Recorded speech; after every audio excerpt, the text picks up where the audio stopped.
नमस्कार विद्यार्थियों, जोबनेर पीजी महाविद्यालय ऑनलाइन क्लासेज में आपका स्वागत है।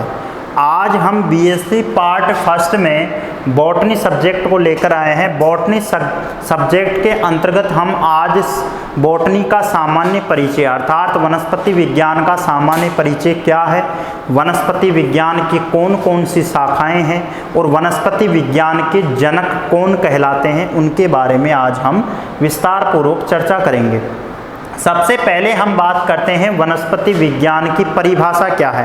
तो जीव विज्ञान की वह शाखा जिसके अंतर्गत पादपों की आकार की व आंतरिक संरचनाओं का अध्ययन किया जाता है, उसे हम वनस्पति विज्ञान या वनस्पति शास्त्र कहते हैं। वनस्पति शास्त्र के अंतर्गत पादपों की जड़, तना, पत्तियां, पुष्प, फल व बीज, इन सभी का हम विस्तार पूर्वक अध्ययन करते हैं। उसके बाद में हम बात करते हैं वनस्पति विज्ञान के जनक कौन है। वनस्पति विज्ञान के जनक हैं थियोफ्रेस्टस। थियोफ्रेस्टस वैज्ञानिक का नाम आपने सुना होगा। थियोफ्रेस्टस एकमात्र वनस्पति शास्त्र के ऐसे वैज्ञानिक थे जिन्होंने अपने संपूर्ण जीवन के अहम जो वर्ष थे, उन्होंने पादपों की रक्षा, पादपों की जीवनी व पादपों की आंतरिक संरचना और पादपों पर अनेक अनुसंधान कार्यों में अपने जीवन के अहम पहलुओं एवं वर्षों को बिता दिया। इसी कारण से उन्हें वनस्पति शास्त्र के जनक माना जाता है। तो वनस्पति शास्त्र के जनक हो गए थियोफ्रेस्टस।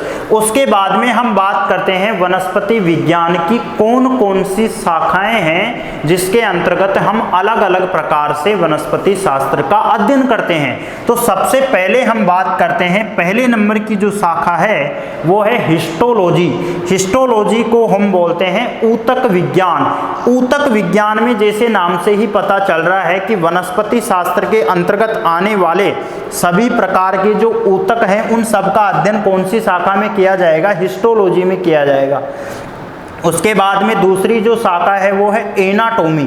एनाटोमी का मतलब यह है कि वनस्पति शास्त्र के अंतर्गत आने वाले जो पादप हैं, उन पादपों की जो आंतरिक संरचना है उन सब का अध्ययन किसमें किया जाएगा, प्लांट एनाटोमी में किया जाएगा। उसके बाद में तीसरी शाखा है वो साइटोलॉजी है। साइटोलॉजी को हम बोलते हैं कोशिका विज्ञान। कोशिका विज्ञान आप जानते हो कि आपने पिछली कक्षाओं 11th 12th में भी पढ़ा होगा। साइटोलॉजी में कोशिका का अध्ययन किया जाता है। कोशिका की खोज किसने की, कोशिका की संरचना कैसी होती है, कोशिका कितने प्रकार की होती है, कोशिका में कौन कौन से कोशिकांग पाए जाते हैं, उन कोशिकांगों की संरचना क्या है, उन कोशिकांगों के कार्य क्या है, वो सब जो जानकारी है वो साइटोलॉजी के अंतर्गत आती है।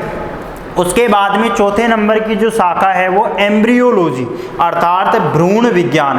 पादपों में भी दो प्रकार के पादप होते हैं, एक बीजपत्री और द्विबीजपत्री। तो एक बीजपत्री में जो भ्रूण की संरचना है वो अलग प्रकार से होगी, द्विबीजपत्री भ्रूण में अलग प्रकार से होगी। द्विबीजपत्री भ्रूण की बात करें तो अनेक प्रकार की जो पेड़ पौधे हैं उनमें अलग अलग प्रकार से उनकी भ्रूणों की जो संरचना होती है, जैसे जंतुओं में अलग पाई जाती है वैसे पादपों में भी अलग अलग पाई जाती है। उन सब का अध्ययन एम्ब्रियोलॉजी में करेंगे। पांचवें नंबर की शाखा है पेलियोनोलॉजी।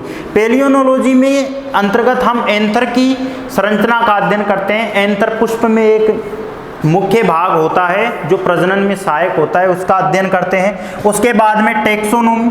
टेक्सोनोमी अर्थात वर्गीकी। वर्गीकी में पादप में पाए जाने वाले अनेक प्रकार की जो फैमिलियां हैं अर्थात कुल, जैसे क्रोसीफेरी है, सोलेनेसी है, मालवेसी है, कुक्कुरबिटेसी है, लेमिएसी, लेबिएटी, पेलियोनोटलेजी, पोएसी, ग्रेमिनी, ये सब जो फैमिली है उन सब का अध्ययन टेक्सोनोमी में किया जाएगा।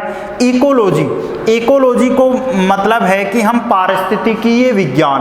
पारिस्थितिकीय विज्ञान के अंतर्गत हम जो संपूर्ण वातावरण या जो पृथ्वी पर पाए जाने वाले जो पादप हैं उनकी पारिस्थितिकीय जो संरचना, जैसे खाद्य फूड है, खाद्य श्रृंखला कैसी होती है, एक दूसरे पर पादप कैसे निर्भर रहते हैं, उन सब के बारे में हम अध्ययन इकोलॉजी के अंतर्गत करते हैं।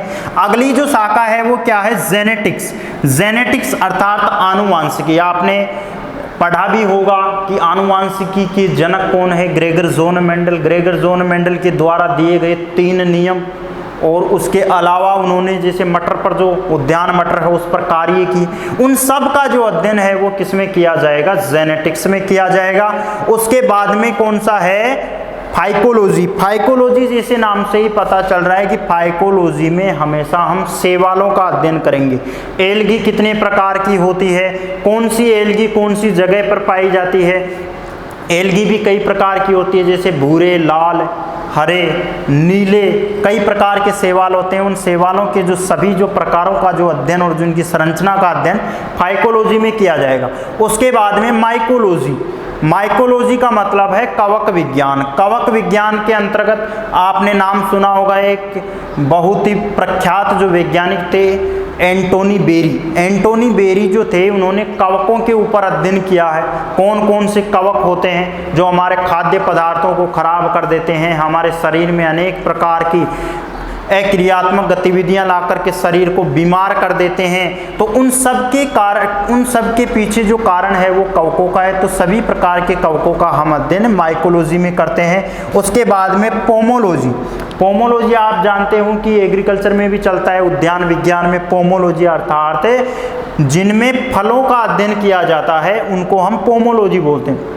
विभिन्न प्रकार के फल होते हैं, सरस फल होते हैं, बेरी फल होता है, नारियल है, जैसे ट्रुप फल है, फेस्टुला है, कई प्रकार के फल होते हैं। उन सब का अध्ययन पोमोलॉजी में किया जाता है। एक है माइक्रो बायोलॉजी। माइक्रो बायोलॉजी के अंतर्गत सूक्ष्म जीवों का अध्ययन किया जाता है। कई प्रकार के सूक्ष्म जीव होते हैं जिनकी जो संरचना है वो माइक्रोन से लेकर के ml तक होती है। उन सब का अध्ययन माइक्रो बायोलॉजी के अंतर्गत किया जाता है। जो अपनी आंखों से भी कई जीव नहीं दिखाई देते, उन सब का अध्ययन माइक्रो बायोलॉजी। अगली जो शाखा है वो ब्रायोलॉजी। ब्रायोलॉजी के अंतर्गत हम किसका अध्ययन करते हैं, ब्रायोफाइटा का। अनेक प्रकार के ब्रायोफाइटा हैं अपने, जैसे रिक्शिया, मार्केंसिया, ये सब ब्रायोफाइटा हैं। उन सब का अध्ययन किस में करते हैं, ब्रायोलॉजी में करेंगे। एक है एंथोलॉजी। एंथोलॉजी अभी मैंने पहले भी बताया था। एंथोलॉजी में किसका अध्ययन करते हैं, जो विभिन्न प्रकार के जो पुष्प होते हैं, पुष्प में भी मुख्यतया एंथर है, उन सब का अध्ययन किया जाता है। पुष्प भी कई प्रकार के होते हैं, एसिमाक्सी होता है, सैसिमाक्सी होता है, कूट चक्रक होता है, स्पाइकों का स्पाइक होता है, कई प्रकार के पुष्प, उन सब का अध्ययन इसमें किया जाएगा। एक है टेरिडोलॉजी। टेरिडोलॉजी, अब इसमें पी साइलेंट है, आगे लिख रखा है, पी को अगर हम साइलेंट करें तो टेरिडोलॉजी, अर्थात टेरिडोलॉजी के अंतर्गत टेरिडोफाइटा का अध्ययन किया जाएगा। टेरिडोफाइटा अनेक प्रकार के, आपके बीएससी फर्स्ट ईयर में हम पढ़ेंगे कि अनेक प्रकार के टेरिडोफाइट्स हैं जो पादपों की संरचना से मिलते जुलते पादप हैं। उन टेरिडोफाइट्स का अध्ययन किया जाता है। और लास्ट यदि हम ब्रांच की बात करें वो है फिजियोलॉजी। फिजियोलॉजी में भी आपने देखा होगा कि विभिन्न प्रकार के जो अपने फर्स्ट ईयर में, सेकंड ईयर में एक बुक चलेगी अगले साल, उसमें भी फिजियोलॉजी के अंतर्गत जैसे जल में क्या संबंध है, प्रोटीन क्या है, कार्बोहाइड्रेट क्या है, उन सब का अध्ययन, हार्मोन्स क्या हैं, कितने प्रकार के हार्मोन्स होते हैं, जैसे जिब्रेलिन, साइटोकाइनिन, इथाइलिन है, एब्सिसिक एसिड है, साइटोकाइनिन है। तो उन सब के बारे में हम किसके अंतर्गत अध्ययन करते हैं, फिजियोलॉजी के अंतर्गत हम अध्ययन करते हैं। तो इस प्रकार वनस्पति विज्ञान की सामान्य जानकारी के लिए आज हमने वनस्पति विज्ञान का परिचय पढ़ लिया, उसकी परिभाषा पढ़ ली, और वनस्पति विज्ञान के अंतर्गत आने वाली जो विभिन्न जो ब्रांचेज अर्थात जो शाखाएं हैं उनका हमने संक्षिप्त में परिचय पढ़ लिया। अगली कालांश में हम एक नया चैप्टर लेकर आएंगे। तब तक के लिए सभी विद्यार्थियों को धन्यवाद।